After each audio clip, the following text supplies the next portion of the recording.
भूमि स्वर्गतां यातु, मनुष्यो यातु देवताम, धर्मो सफलतां यातु, नित्यम यातु शुभोदयम। बाबा जी ने कहा है कि मुझे जागृति सहज मानव परंपरा, मानवत्व सहित व्यवस्था, समग्र व्यवस्था में भागीदारी, नित्य वैभव होना समझ में आया।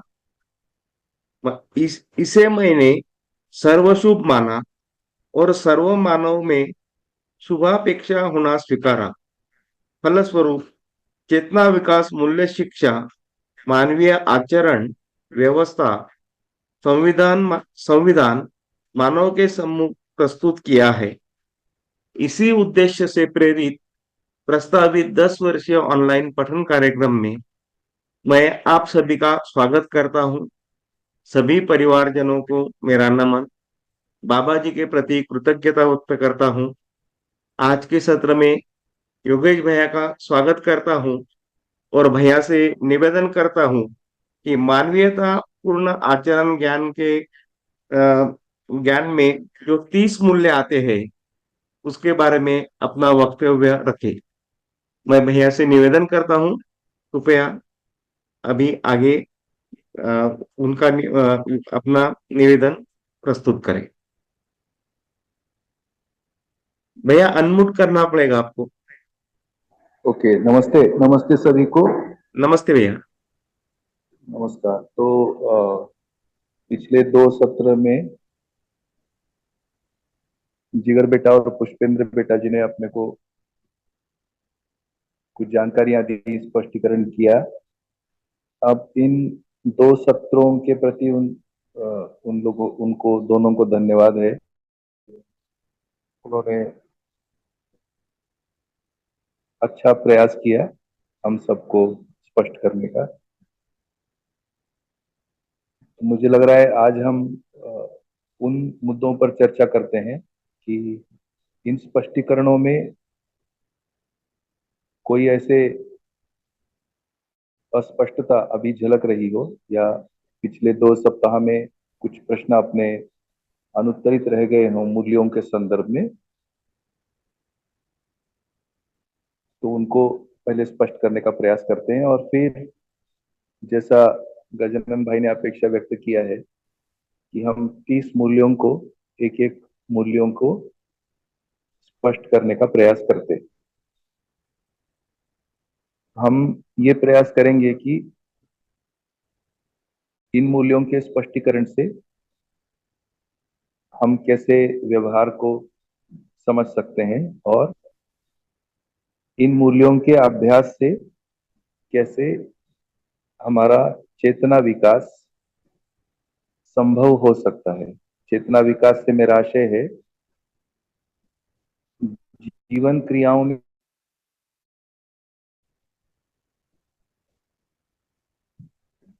बाबा जी ने एक स्थिति बताई, ऐसी क्रिया पूर्णता में हम मानव होकर कैसे मूल्यों का अभ्यास कर सकते हैं, और क्रिया पूर्णता की ओर हमारी सक्रियता बनी रह सकेगी।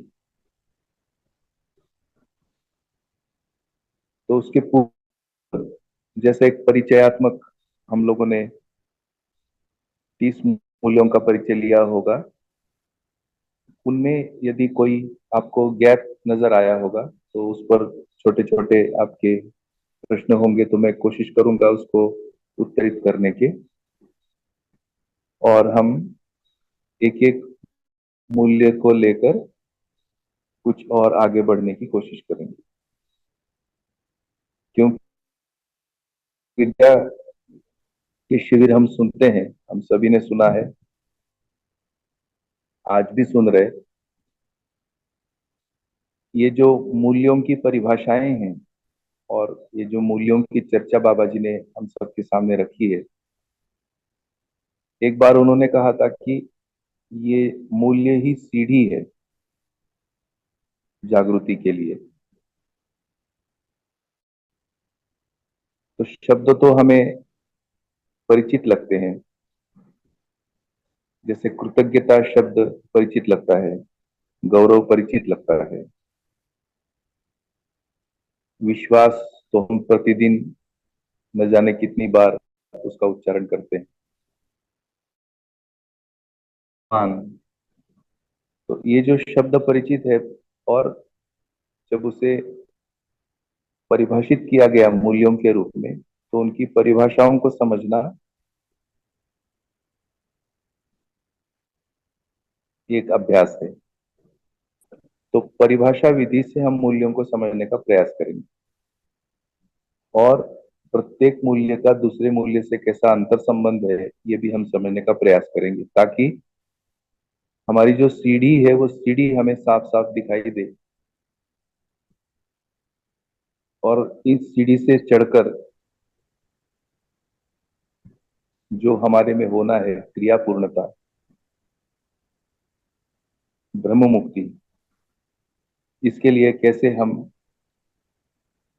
स्पष्ट हो सकते हैं, ये एक हमारा अभी अभ्यास रहेगा। तो उसके पूर्व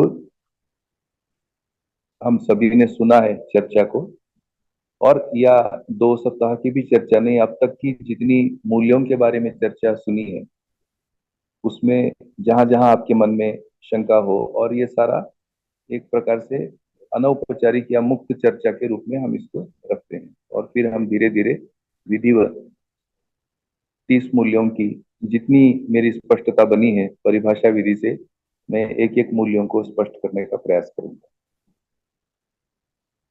तो आपके मन में या किसी में भी ऐसी शंका हो तो चर्चा को शुरू कर सकते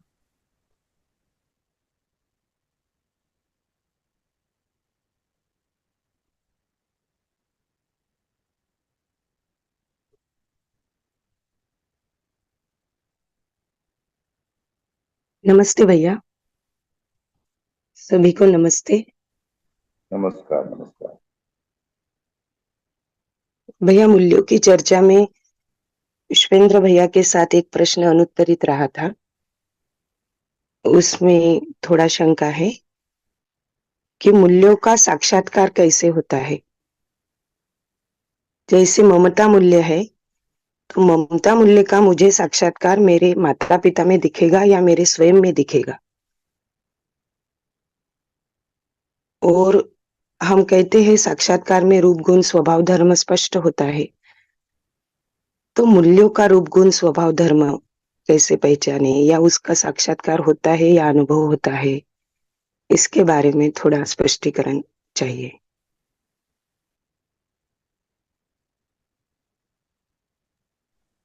ओके, बढ़िया, कुछ प्रयास करते हैं।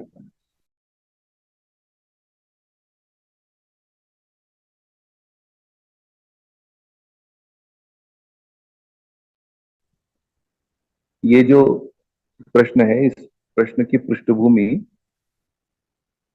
बाबा जी के साथ हुई चर्चा, उसको मैं स्मरण में लाना चाहता हूँ। बाबा जी के साथ चर्चा हो रही थी कि अनुभव कैसे हो।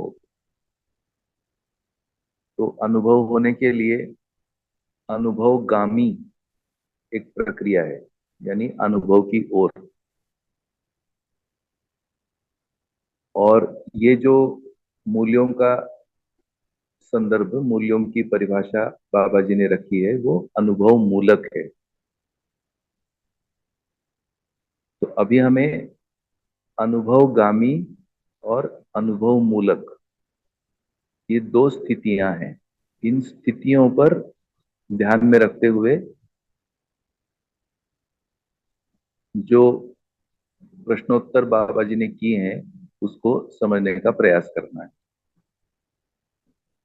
तो एक एक मूल्यों से संबंधित ही एक प्रश्न आया था कि क्या मूल्यों का साक्षात्कार अनुभवगामी विधि में होता है।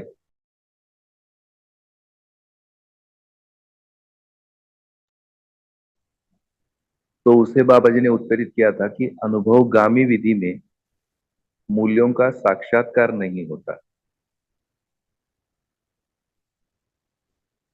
अनुभव मूलक विधि से अनुभव संपन्न व्यक्ति संबंधों में जीता है, परस्परता में संबंध निर्वाह करता है। उस स्थिति में प्रत्येक संबंधी के साथ साक्षात्कार पूर्वक संबंध का निर्वाह करता है। तो अब यहां पर हमें अनुभवगामी विधि में क्या मूल्यों का क्या महत्व है, ये समझने की आवश्यकता है। तो अनुभव मूलक विधि से ये सभी मूल्यों का प्रत्येक स्थिति में साक्षात्कार पूर्वक अनुभवी व्यक्ति संबंध का निर्वाह निरंतरता में करता है। और अनुभवगामी विधि में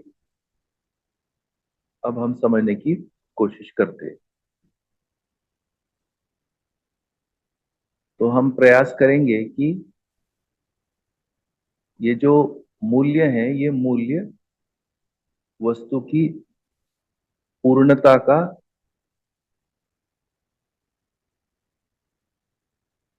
वस्तु की पूर्णता का ज्ञान या वस्तु की पूर्णता की समझ हमें हो गई है, और उस पूर्णता को, जैसे पूर्णता का मेरा संदर्भ इस प्रकार से है कि संबंध की परिभाषा ही है पूर्णता के अर्थ में अनुबंध। तो ये जो पूर्णता के साथ में जो अनुबंध है, इस अनुबंध को हम कैसे समझें? तो पूर्णता का जो अनुबंध समझना होगा, अनुबंध का मतलब है प्रतिज्ञा, और उसका जो तात्विक परिभाषा है अनुक्रमात्मक परस्परता। तो ये जो अनुक्रमात्मक परस्परता है, उस परस्परता में हमें नियति क्रम वो हमारे स्मरण में आना होगा, और नियति क्रम हमें पहचानने में आना होगा। नियति क्रम है विकास और जागृति की कड़ी से नियति क्रम है, यानी विकास क्रम विकास और जागृति क्रम जागृति। तो धीरे धीरे ये जो अनुक्रमात्मक परस्परता है, जो पूर्णता के अर्थ में अनुबंध है, जिसे हम संबंध कह रहे हैं, तो ये जैसे जैसे संबंध हमारी कल्पना में अभी हैं, वहां ये अंतर आने लगता है। अभी अभी जो हमारी कल्पना में संबंध है, शायद ही उसमें पूर्णता के अर्थ में कोई अनुबंध हमारी कल्पना में आता होगा।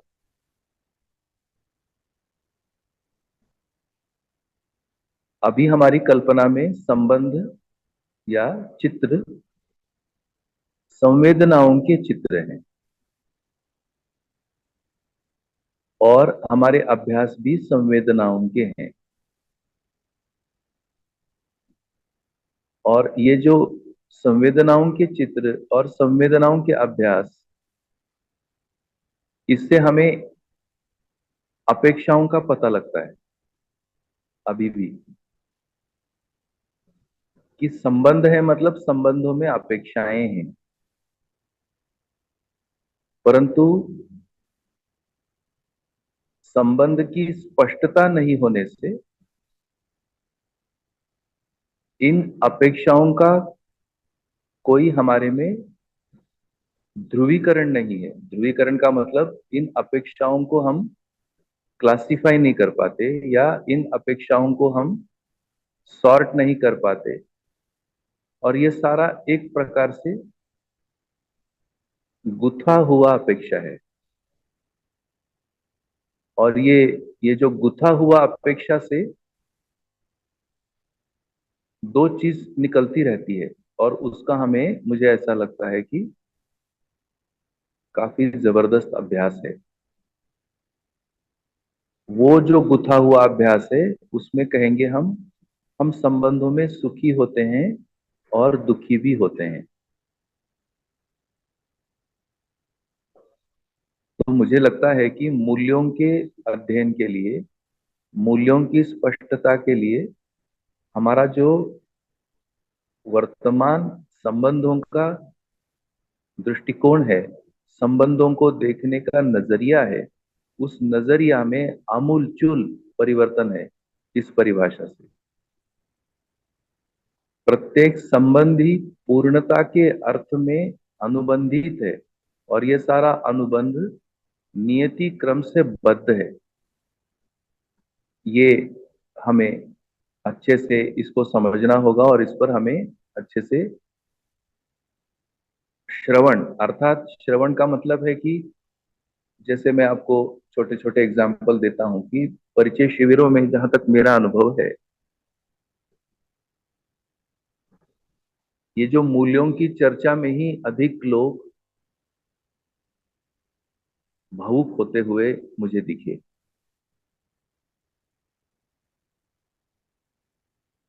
और ये जो भावुकता है, और इस भावुकता के क्षणों में कुछ हम संबंधों में सही भी करते, परंतु उस सही का आधार हमें पता नहीं होने से जब हम दर्शन की रोशनी में संबंधों को, मूल्यों को समझते हैं, और हमारे साइड से हमने कभी कभी सही किया हुआ है, उतने मात्र को हम पकड़ते हैं, और हमें ऐसा लगता है कि हमको ये समझ में आया। और फिर कुछ दिन इन्हीं जो हमारा जो कभी कभी सही हुआ रहा हुआ भाग है, उसको हम मूल्य मान बैठते, और हमें ऐसा लगता है कि हम तो मूल्यों का अभ्यास कर रहे हैं। तो ऐसी स्थिति में साक्षात्कार कैसे होगा? और ये बाबा जी को पता है।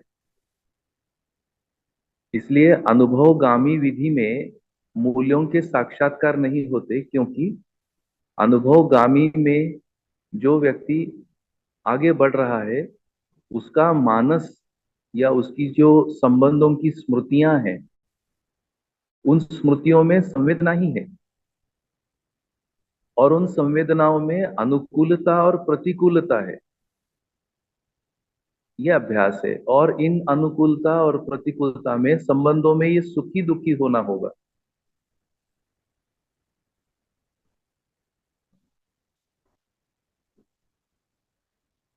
और ये जो सुखी दुखी होना है, इसका पूर्वाभ्यास, इसके बारे में पूर्वाग्रह मजबूत है।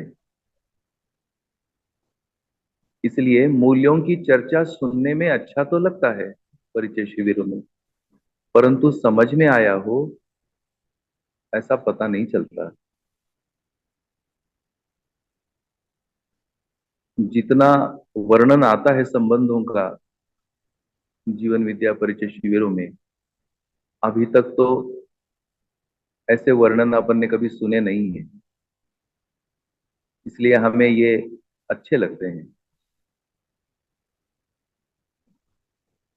तो पहला मुद्दा ये होगा कि ये सभी संबंध पूर्णता के अर्थ में हैं।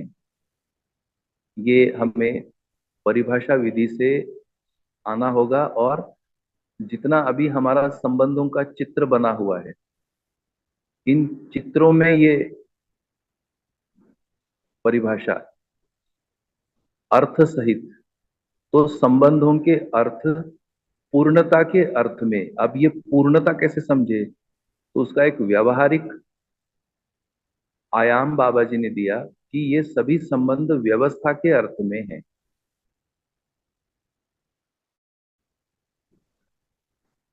संबंध व्यवस्था के अर्थ में, मुझे लगता है, मैं अपने छोटे मोटे अभ्यास से आपको बता सकता हूं, इसको टाइम लगता है। संवेदनाओं से हमारा मानसिकता निकलकर और व्यवस्था के अर्थ में हमारी मानसिकता तैयार होना, और 3 पीढ़ी के जो संबंध हैं, इन संबंधों को व्यवस्था के अर्थ में पहचानना और अपनी मानसिकता उस प्रकार से तैयार करना, ऐसी स्थिति में संबंध की वास्तविकता यानी प्रभाव और प्रत्येक मानव की वास्तविकता यानी उसका मानव का रूप, गुण, स्वभाव, धर्म अपने सहित, और ऐसे जो 4 आयाम है, इन 4 आयामों का जो मेल है, जो तालमेल है, इन तालमेल को जो एक तरह से प्रेरणा मिलती है, वो प्रेरणा हमें इन मूल्यों से मिलती है। तो एक प्रकार से हम ये कहेंगे कि पूर्णता के अर्थ में अनुबंध रूपी संबंध को स्वीकारने से संबंधों में जो तालमेल है, उस तालमेल की जिम्मेदारी हम लेते हैं।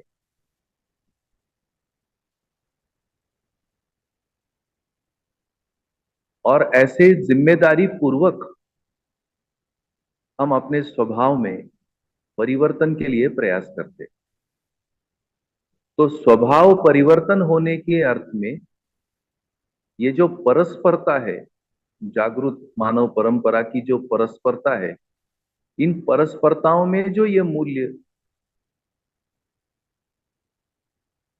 वर्णित किए गए हैं, इन मूल्यों को हमको एक प्रकार से नियम के रूप में ये मिलते हैं, और हम व्यवस्थित होने लगते हैं, स्वयं व्यवस्थित होने लगते हैं।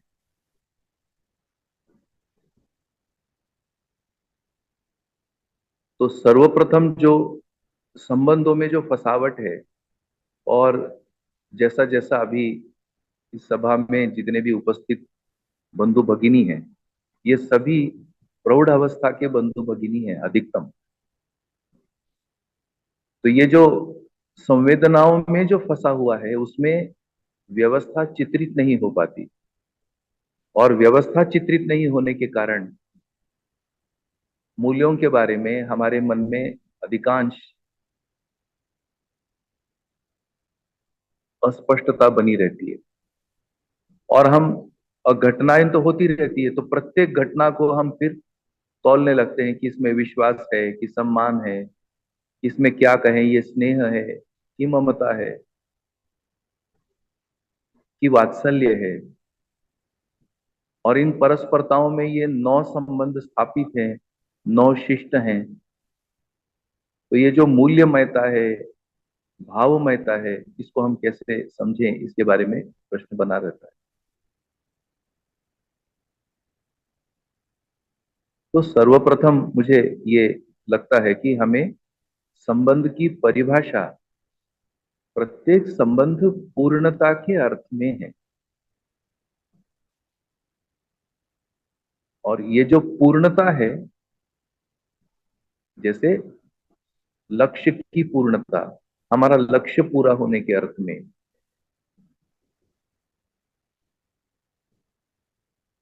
मानव लक्ष्य समाधान समृद्धि के अर्थ में पूर्णता, जीवन लक्ष्य सुख शांति संतोष आनंद पूर्ण होने के लिए ये पूर्णता रूपी अनुबंध।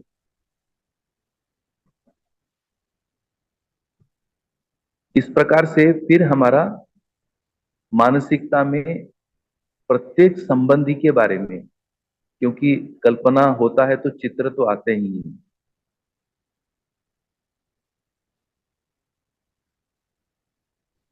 मैंने कई बार जांचा, आप भी जांच सकते हैं। कल्पना करते हैं कि हमने आंख बंद की और समझने का प्रयास किया। बंद आंख में जो कल्पना होता है, उसमें क्या क्या दिखता है? तो मुझे लगता है संबंध के सिवाय कुछ दिखता नहीं।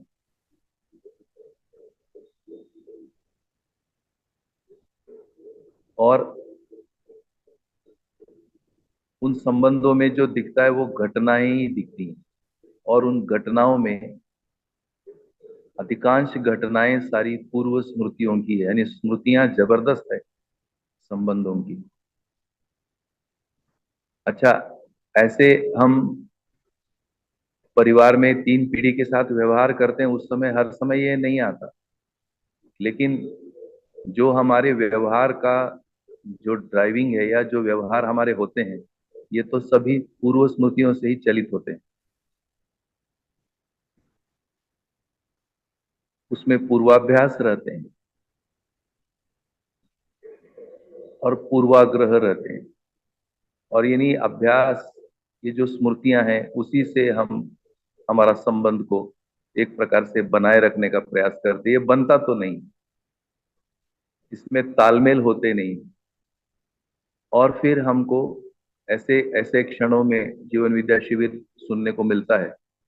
पहले से ही अपन लोग संबंधों से भरे हुए हैं, और उसमें ये सारा संबंध की चर्चा और ये सारा शुरू होने से हमें लगता है कि ऐसा हो, इस प्रकार से तालमेल हो, हम लोग संबंधों में ऐसा जिए, और फिर उसमें जो अपेक्षाओं का एक प्रकार से ताना बाना है, ये फिर सुलझ नहीं पाता, ये गुथा हुआ ही है। तो ऐसी गुथा हुआ अपेक्षाओं में ये मूल्य कहाँ बैठ पाएंगे, ये नहीं हो पाता। इसलिए अपने को व्यवस्थित करने के अर्थ में मूल्यों का अध्ययन है। स्वयं को व्यवस्थित करना यानी स्वयं का जो स्वभाव है, रूप गुण स्वभाव और धर्म, ये जो 4 आयाम हम मानव होने के रूप में स्वयं में है, ये मूल्यों के अध्ययन से व्यवस्थित हो सकते हैं। हमारा स्वभाव परिवर्तन हो सकता है, और ऐसे स्वभाव परिवर्तन के अर्थ में जो मूल्यों की परिभाषा है, उन परिभाषाओं में जो अर्थ है, वो जो जिम्मेदारी है संबंध की, वहां तक अपन पहुंच पाते।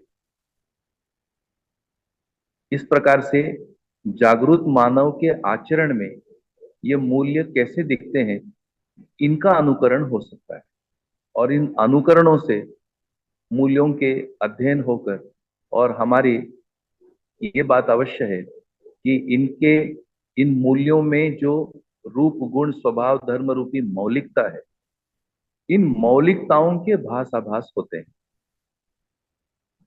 तो मूल्यों के साक्षात्कार मेरे अनुसार अनुभवगामी विधि में है, और मूल्यों में जो निहित मौलिकता है, वो मौलिकता रूप गुण स्वभाव धर्म के अर्थ में जो मौलिकता है, इन मौलिकताओं के भासाभास होते हैं। फलस्वरूप इन भासाभास को जब हम अभ्यास करने जाते हैं, तब हमें हमारे में संबंध को देखने की या संबंध को पहचानने की दृष्टि में परिवर्तन आता है। और ये जो दृष्टि में परिवर्तन आया हुआ जो व्यवहार है, उन व्यवहारों को हम तौल सकते हैं। ये जो जागरूक मानव के जो व्यवहार हैं, जिनमें मूल्य झलकते हैं, उनके साथ हम तौल सकते हैं,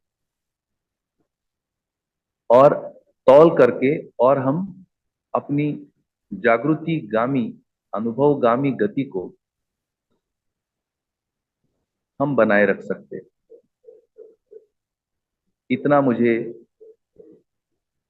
जो आपका प्रश्न है कि मूल्यों का साक्षात्कार अनुभव मूलक विधि से और अनुभवगामी विधि से मूल्यों के मूल में मौलिकता और इन मौलिकताओं का जो परस्पर तालमेल है, उस तालमेल से जो संबंधों में ये जो तालमेल बहता है, उसको फिर बाबा जी ने कहा यही मूल्य हैं। इन मूल्यों की हम चर्चा आगे बढ़ाएंगे। अभी इतने स्पष्टीकरण से आप देखिए आपका कितना इसमें उत्तर हो पाता है। जी भैया। भैया थोड़ा मूल्य की जो मौलिकता आप बोल रहे हैं वो स्पष्ट नहीं हो रहा है। मूल्य में रूप गुण स्वभाव धर्म के अर्थ में मौलिकता। बहुत बढ़िया। मूल्यों को समझने के लिए, क्योंकि मूल्य हमारे में तैयार होते हैं। अभी जो हमारी अड़चन है, जो समस्या है, कि हमारा जो मूल्यों का जो दायरा है, जिसको हम लोग अभी दो, मैं उदाहरण से आपको इसको स्पष्ट करने का प्रयास करता हूं। जिसको बाबा जी ने कहा कि मूल्य परिवर्तन हुआ है, तो वो परिवर्तन के बारे में कहा कि पैसा और संबंध, या सुविधा और संबंध, इसमें मूल्य परिवर्तन दिखा है, जो चिंता है। तो हम आप लोग पैसे को अधिक स्वीकार कर रहे, सुविधाओं को अधिक स्वीकार कर रहे, और फिर संबंधों को उसके सामने दोयम स्वीकार कर रहे। तो ये जो मूल्य, इसको कहते हैं मूल्य परिवर्तन हुआ। ये परिवर्तन किस आधार पर? तो एक 10, 20, 25 साल पहले हम अपनी जिंदगियों को देखें, तो हमारी जिंदगियों में जो खुशियां थी, उन खुशियों में संबंध पहले था और सुविधाएं बाद में थी। ऐसा ऐसा कुछ हुआ, पर ये पक्का तो नहीं हो पाया। लेकिन हम जब चर्चा करते हैं, थोड़ा सा मन खोलते हैं। अब मन खुलना ये थोड़ा सा, क्या कहूँ, ये सब डेंजर काम है, मन खुलना। क्या अब मन खुलता है तो ये सब दुखड़े ही निकलते हैं। तो जो पीड़ाएं हैं वो निकलती हैं। अभी अधिकांश पीड़ा ये संबंध की पीड़ा है, और उस पीड़ा का निराकरण करते हैं तो उसके मूल में समझ में आता है कि व्यक्ति का मूल्य परिवर्तन है, इसीलिए पीड़ा है। खुद भी पीड़ित है, दूसरे को भी पीड़ित करता है। अब हम दर्शन की रोशनी में आर पार समझने का प्रयास करते तो हमें ये आ रहा होगा कि कहीं तो स्थिरता, कहीं तो निश्चितता मानव के रूप में अपने को पहचाननी होगी। तो ये स्थिरता और निश्चितता पहचानने के लिए मानव का जो वर्गीकरण है, क्लासिफिकेशन है, मानव का वर्गीकरण कहां पर है? तो मानव का वर्गीकरण ज्ञान अवस्था की इकाई के रूप में है। वहां से आपका जो प्रश्न है मौलिकता, तो इसका मतलब है कि प्रत्येक अवस्था की एक मौलिकता है, उसी आधार पर उसका वर्गीकरण है, क्लासिफिकेशन। जैसे पदार्थ अवस्था की एक मौलिकता है, तो इन मौलिकताओं को कैसे पहचाने? तो उसके आयाम से पहचानते हैं। कुछ भाग बदलता है, कुछ भाग स्थिर रहता है। जैसे पदार्थ अवस्था में रूप गुण में परिवर्तन है, पर स्वभाव धर्म स्थिर रहता है।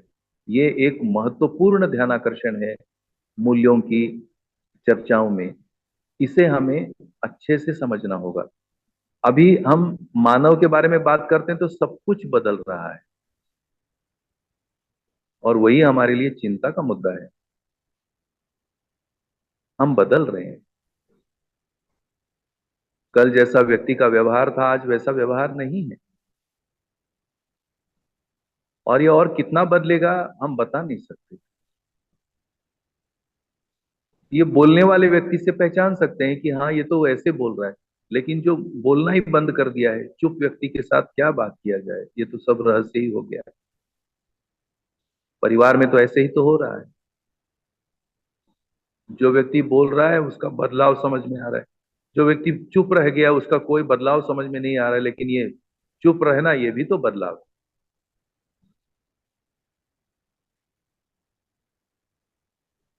तो ये जो बदलने वाला, क्या ये मौलिकता है? क्या बदलता है आदमी? तो बदलता है तो फिर भरोसा कैसे करे, विश्वास कैसे करे? क्या मैं बदल रहा हूं? तो मेरे में जो बदलाव है, जो स्थितियां बदल रही हैं, इन बदलावों को मैं कैसे देखता हूं या देखती हूं?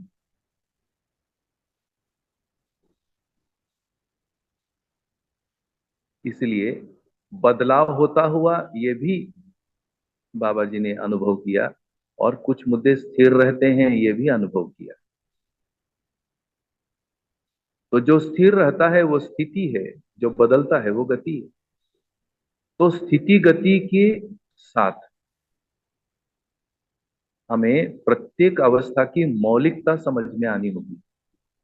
जैसे प्राण अवस्था की मौलिकता है, कुछ बदलता है कुछ स्थिर रहता है। जीव अवस्था की मौलिकता है और ज्ञान अवस्था की मौलिकता है। अच्छा, जो बदलता है वो भी नियम से बदलता है, ऐसे मनमानी ढंग से नहीं बदलता।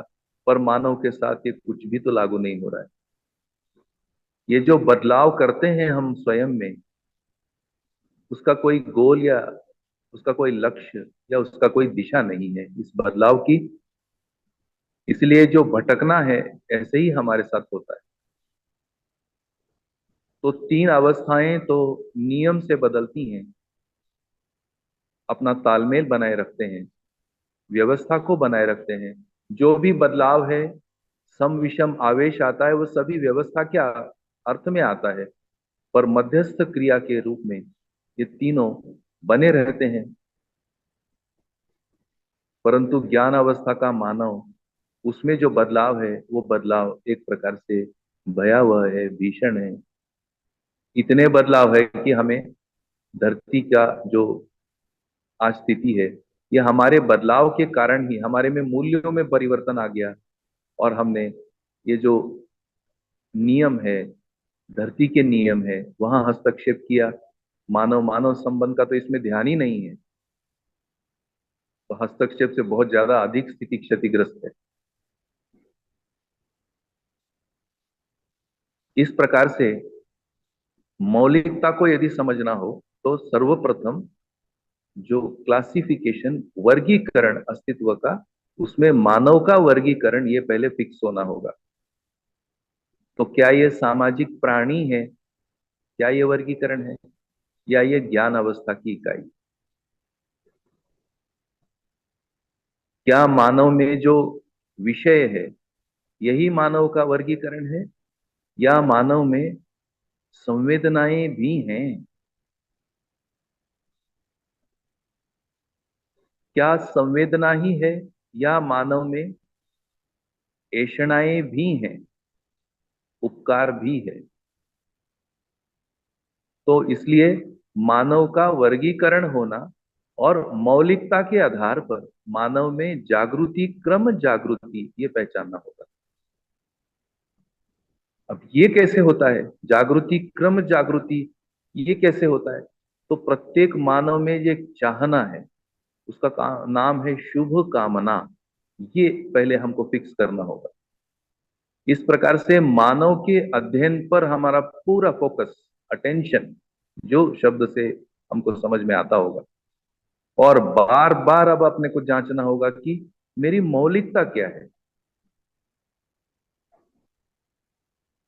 अभी मौलिकता के काफी बाधाएं हैं। अभी हमारी जिंदगियों में काफी हस्तक्षेप हैं। ये कैसे दूर करेंगे? क्योंकि ये दूर किए बिना हमको हमारी मौलिकता पर विश्वास नहीं होगा। मुझे लगता है जड़ चैतन्य, यानी हम चैतन्य हैं, इस मौलिकता तक आने में जो अभी हमारी जिंदगियों में हस्तक्षेप है, उन हस्तक्षेप से हम चैतन्य हैं, ये भी पता नहीं कितनी बार अपने को सूचना होते हुए भी हमको ध्यान आता है। हम चैतन्य हैं, ये मौलिकता है। हम जीवन है, ये मौलिकताएं हैं यहां तक पहुंचने के लिए। और ये जो हस्तक्षेप है और कोई नहीं, ये संबंधों के हस्तक्षेप है।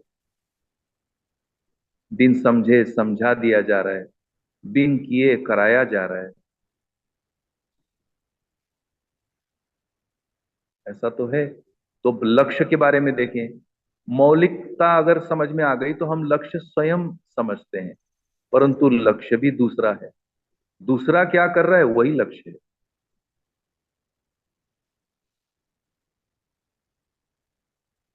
कितने छोटे छोटे छोटे मुद्दे हैं, दूसरा दूसरा ही जिंदगी में बसा हुआ है।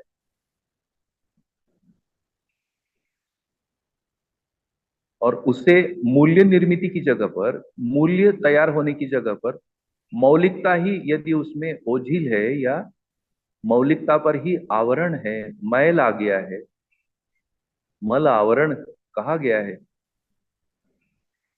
तो ये जो मल आवरण आने से हमको मौलिकता पता नहीं लग रही है, इसलिए मूल्य हमसे प्रवाहित नहीं हो रहे, क्योंकि मौलिकताओं पर काम नहीं है। हमारी मौलिकताओं पर काम होने के अर्थ में ये दवाई है मूल्यों की, जो रोज 2 ढक्कन पीनी है। ये जैसे सुबह 1 घंटा पीते हैं, शाम को 1 घंटा, जो चल रहा है अभी कार्यक्रम, पर ये सब दवाई है। ठीक होना है, ये भी तो इच्छा होना होगा, ये भी मौलिकता है। नहीं तो ऐसे तो दवाइयों की शीशियां खत्म हो गई हैं, रोग वहीं के वहीं पड़ा हुआ है, ये भी है।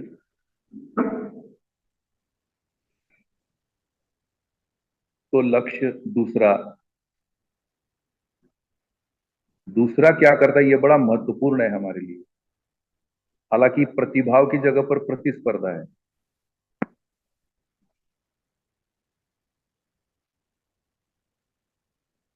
परिवार में भी हम लोग जीते तो हैं, लेकिन हमारे ऊपर ध्यान कम है। दूसरा परिवार में क्या करता है वो बड़ा ध्यान ध्यान महत्वपूर्ण है। तो दूसरे के लिए, दूसरे के सुखी होने के लिए ऐसा ऐसा कुछ कुछ अपना चल रहा है। इसमें मौलिकता नहीं होने से ये सारा अधर में रह जाता है। इसका मूल्यांकन नहीं हो पाता कि हम अब तक जिए तो क्या जिए, क्या मिला, क्या पाया। तो अपनी मौलिकताओं को पहचानना ये जबरदस्त, मुझे लगता है, अभ्यास है, अध्ययन है। इसलिए हमको मानव के अध्ययन में मानव की मौलिकताएं सर्वप्रथम स्पष्ट होनी होगी, और उस पर जो मल आवरण आए हैं प्रवृत्तियां वश, उन प्रवृत्तियों का परिमार्जन करते हुए हमको ये मल आवरण निकालने होंगे। ये कष्टदायक काम है। हमको लगता है कि ये ऐसे संबंधों में हम जो है ही उनमें चल देने से हमारा ये निकल जाएगा, ऐसा होता नहीं। ये खुद ही करना पड़ता है। हम कर सकते हैं, तभी तो अध्ययन है।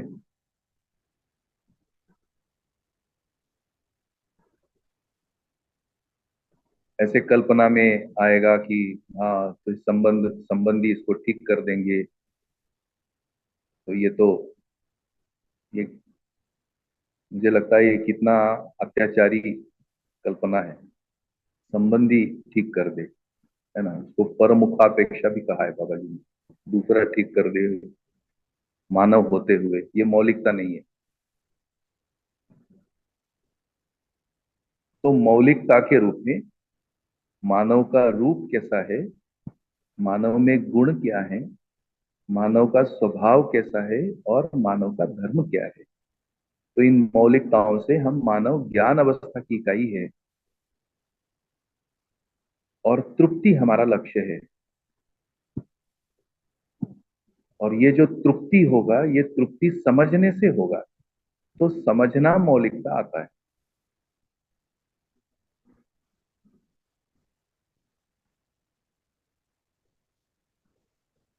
अब कुछ छोटे छोटे उदाहरण लेते हैं, उससे हम ये समझने की कोशिश करेंगे कि मौलिकताओं पर काम होने से जो झलकता है वो मूल्य जैसा झलकता है। उसको हम लोग एक पारंपरिक पढ़ाई में वैल्यू सिस्टम कहते हैं। बहुत गहन इस पर लोगों ने रिसर्च किया है कि एक व्यक्ति का वैल्यू सिस्टम कैसे तैयार होता है। इतना तो पता लग गया कि आदमी है मतलब उसका कोई ना कोई वैल्यू सिस्टम है। बिना वैल्यू सिस्टम के आदमी चल ही नहीं पाएगा। हम भी, हमारे भी, अगर हम अपने आप को देखें तो हमारी कोई ना कोई वैल्यू सिस्टम है। कोई ना कोई हमारी एक मूल्य प्रक्रिया होता है। पर इन मूल्य प्रक्रियाओं में मौलिकताओं का आधार नहीं होने से हमारी मौलिकताएं मिस होती हैं। कभी कभी लग जाता है, तुक्के से लग जाता है, कभी कभी, अधिकांश टाइम तो ये मिस होता है। So we are missing each other in family. हम कुछ कहना चाहते हैं, सामने वाला कुछ कहता है, हम कुछ बताना चाहते हैं, सामने वाला कुछ बताता है। तो ये तालमेल, जिसे माइंडसेट कहते हैं, ये मिलता नहीं, लेकिन चल तो रहा है। नाउ दिस इज मिस्टीरियस, ये एक रहस्यमयी है, चल कैसे रहा है। बहरहाल, अपने पर गहराई से काम करने का मतलब है अपनी मौलिकताओं की पहचान होना, और उन मौलिकताओं पर जो निकल कर आता है उसको हम मूल्य जैसा पहचान सकते हैं। एक उदाहरण, जैसे हमारी मौलिकता है समझना, एक बहुत ही व्यवहारिक उदाहरण कि हम समझना चाहते हैं। थोड़ा सा काम भी तो करके देखते हैं ना समझने के लिए। तो हम समझने पर काम केंद्रित करते हैं, यानी हमारा कार्यक्रम समझने के लिए केंद्रित करते हैं। तो अब शब्द तो थोड़े बड़े बड़े हैं, पर फिर भी प्रयोग तो करते ही हैं। समझने पर अपना कार्यक्रम केंद्रित करने से एक स्थिति निर्मित होती है, उसका नाम है ध्यान। हमारा ध्यान लग पाता है। अभी कितना सुखद स्थिति है, जिसका ध्यान लगता है उसको थोड़ा सा पता लगता है कि कितनी सुखद स्थिति होती है जब अपना ध्यान लगता है। हालांकि हम उसको आज की भाषा में कॉन्सेंट्रेट होना कहते हैं। चलो, एकाग्र होना भी एक थोड़ा सा सुख देता ही है। समझने के लिए चलो हम पुस्तक पढ़ते हैं, ये जैसे अभी समझने के लिए हम कुछ सुन रहे हैं, श्रवण कर रहे हैं। तो श्रवण में हम अपने आप को एकाग्र किए हुए हैं, यदि जग रहे हो तो जो एकाग्र करने का सुख है, जब एकाग्र होता है तो लगता है वाह ये बना रहे।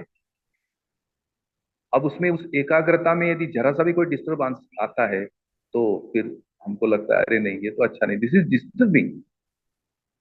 तो मेरी एकाग्रता भंग होती है, दिस इज हाईली डिस्टर्ब,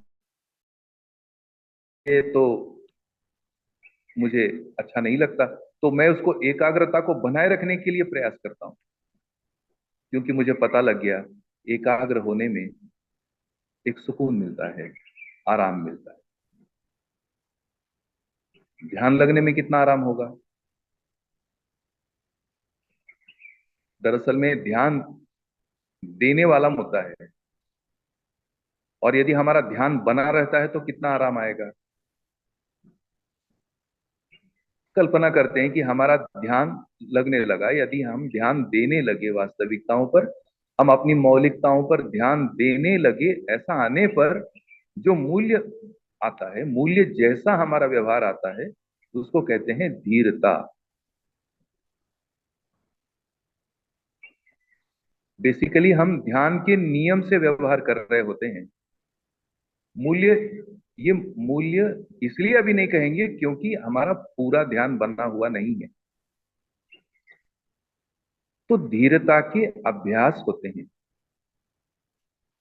तो अब बेसिक से चल रहा है कि नहीं, क्या चीज फंडामेंटल है, क्या चीज मौलिक रूप में चल रहा है, कि हम समझने के लिए अपने आप को केंद्रित किए हुए हैं, अपने कार्यक्रमों को समझने के लिए केंद्रित किए हुए हैं। फलस्वरूप हम ध्यान देने लगे हैं।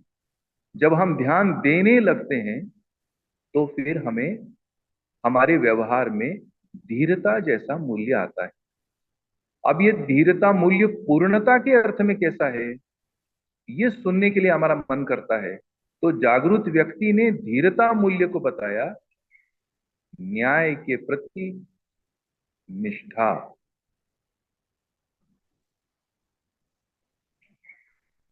ये धीरता है। अब ये पूर्णता कैसे हुआ, क्योंकि संबंध पूर्णता के अर्थ में स्वीकार हुआ है, इसलिए न्याय को फिर परिभाषित हुआ, यह है संबंध, मूल्य, मूल्यांकन, उभय तृप्ति, अंडरलाइन, ये न्याय है। ऐसे उभय तृप्ति, यही मेरी ध्यान की सफलता है।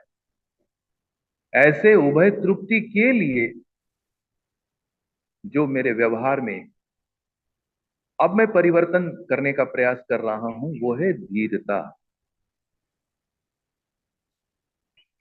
तो मुझे आराम हो गया, मुझको मेरा व्यवहार समझ में आने लगा। ओहो, क्या समझ में आया? मैं समझने के लिए अपने आप को केंद्रित किया हुआ हूं, इसलिए मैं ध्यान दे पा रहा हूं, और इसलिए मुझ में धीरता जैसा व्यवहार आ रहा है। और यह अभ्यास मुझे सुकून दे रहा है, क्योंकि मेरा ध्यान जा रहा है। तो अब इस धीरता को बनाए रखूं, तो धीरता को बनाए रखूं तो क्या करूं? समझने के कार्यक्रमों में अब जो जो बाधाएं हैं, उन बाधाओं को फिर से एक बार देखूं और उसको दूर करने का प्रयास करूं। तो इस अर्थ में मेरा जो स्वभाव परिवर्तन आ रहा है, उसमें धीरता बराबर अभ्यास के रूप में झलकता है।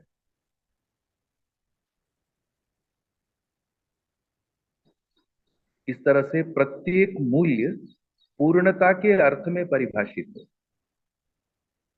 और ऐसी पूर्णता को पाने के लिए जो हमारे प्रयास केंद्रीभूत होते हैं, उन प्रयासों का हम मूल्यों की परिभाषा से हम अपने आप की स्वयं की मौलिकता को बार बार समझने का प्रयास करके हम अपने आप को स्थिर करते हैं,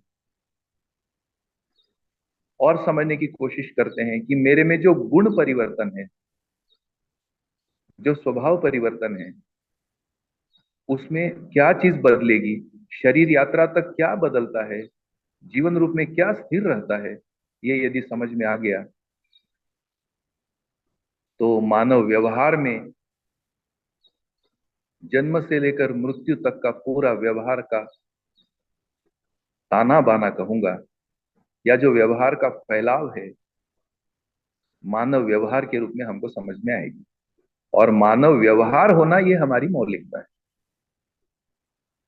तो इस तरह से मुझे आपके प्रश्न का एक छोटा सा स्पष्टीकरण इस रूप में समझ में आता है कि मौलिकताओं को समझना, यही मुझे लगता है मूल्यों के अध्ययन में, मूल्यों की स्पष्टता के लिए एक मूलभूत काम है। हम मानव के रूप में अपने आप को समझ पाना, हम जैसे हैं, मुझे लगता है पुनर्विचार करते रहना होगा।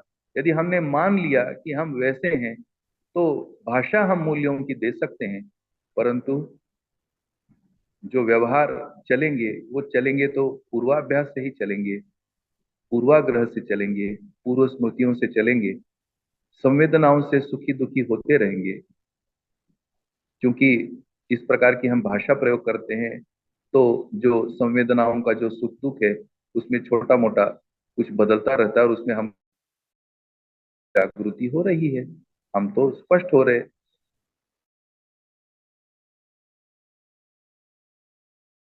ये जांचते रहना होगा। मुझे लगता है आज की गोष्ठी में इतना एक छोटा सा स्पष्टीकरण शायद आपको और इसमें मिला होगा कुछ। कल हम कुछ और आगे बढ़ते हैं और एक एक करके एक एक मूल्यों को समझने का प्रयास करते हैं। तो कल की सीढ़ी रहेगी, हम लोग थोड़ा सा एक रिवर्स ऑर्डर में चलते, वस्तु मूल्य को समझने की कोशिश करते, वस्तु मूल्य से हम जो परिवार में मूल्य हैं उसको समझने की कोशिश करते, फिर मानव मूल्य को समझने की कोशिश करते, और फिर अंत में जीवन मूल्य को समझने की कोशिश करते। व्यवहार में जो आ रहा है अभी, जो परिवर्तन हमारे में हुआ है, कम से कम हम वस्तुओं को, रोज वस्तु लगता है, उसमें क्या उपयोगिता है, क्या सुंदरता है, और ऐसे वस्तु मूल्य के साथ हम परिवार के सदस्य भी हैं, तो हमारे व्यवहार में जो वरीय वरीय मूल्यों की अध्ययन में जो एक क्रम मेरे को समझ में आ गया कि इससे वरीय क्या है, हायर ऑर्डर क्या है, उस पर यदि हम चलते हैं, तो मुझको लगता है मूल्यों की चर्चा एक संतुष्टिजनक स्थिति में पहुंचती है, और हम अपनी मौलिकताओं को पहचानने में हम सफल हो जाएंगे, ऐसा मुझको लगता है। बढ़िया, बहुत बहुत धन्यवाद। आज की गोष्ठी में लोग उपस्थित रहे और इस चर्चा को सुना। जी धन्यवाद भैया जी, सभी को नमस्ते। जी भैया, बहुत बहुत धन्यवाद। नमस्ते। नमस्ते भैया। सबको नमस्ते भैया दीदी।